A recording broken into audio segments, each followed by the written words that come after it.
Kodakara saint Joseph ഫൊറോന ദേവാലയത്തിൽ സ്വാതന്ത്ര്യദിനാഘോഷവും കേന്ദ്രസമിതിയുടെ ആഭിമുഖ്യത്തിൽ വിമുക്ത ഭടന്മാരെ ആദരിക്കലും സംഘടിപ്പിച്ചു.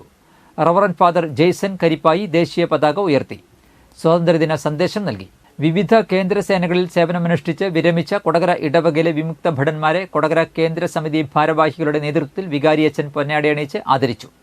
സഹവികാരി ഫാദർ സിബിൻ വാഴപ്പള്ളി, കേന്ദ്രസമിതി പ്രസിഡന്റ് പ്രിൻസ് ചിറ്റാട്ടുകരക്കാരൻ, സെക്രട്ടറി ബിജോയ് ചിരിയങ്കണ്ടത്ത്, കൈക്കാരന്മാരായ വർഗീസ് തൊമ്മാന, വർഗീസ് കോമ്പാറ, ജോസ് ഊക്കൻ, പള്ളി പിയാറോ, ജോയ്സ് തെക്കുംതല, 23 കുടുംബ യൂണിറ്റുകളിലെ ഭാരവാഹികൾ, ഇടവക ജനങ്ങൾ എന്നിവർ സന്നിഹിതരായിരുന്നു.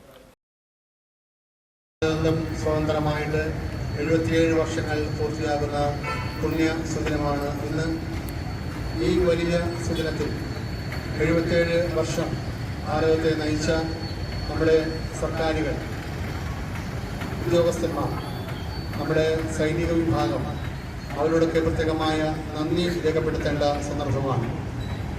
അയൽ രാജ്യങ്ങളിൽ പലതും നമ്മോടൊപ്പം സ്വതന്ത്രമായത് ഏകാധിപത്യ ഭരണത്തിലേക്കും പട്ടാള ഭരണത്തിലേക്കും നീങ്ങിയപ്പോൾ നമ്മുടെ രാജ്യം 77 വർഷമായിട്ടും ജനാധിപത്യത്തിൻ്റെ പരമാധികാരത്തിൽ തെരഞ്ഞെടുക്കപ്പെടുന്ന ആളുകൾ നമ്മളെ ഭരിക്കുന്നു എന്നുള്ളത് വളരെ സന്തോഷകരമായ ഒരു കാര്യമാണ്.